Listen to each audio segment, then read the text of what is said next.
But I do agree with you, live is something else. The feeling of live is something else. What I really miss is our conferences in Bombay. Our conference in Bombay, the peace conferences, mashallah, the audience at one time used to be in hundreds of thousands.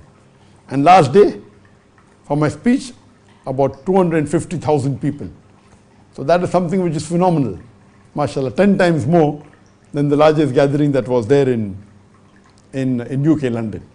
And when we give individual lectures, the gathering is larger.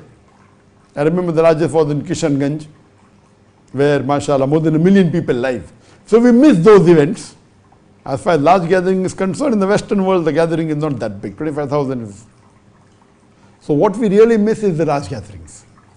Yes, before COVID, the lecture that I gave in Indonesia was, mashallah, more than 100,000 people in Jakarta. I'd given in Kelantan in 2019. There are also more than 100,000 people, not as large as India. What's happening in India, of course, that thing can take place maybe in Bangladesh or Pakistan. There we can have millions of people. But even having 100,000 people in Malaysia was great. So inshallah, now that the COVID is over and now the things are opening up, so inshallah we expect that we'll be having the talks in larger gathering.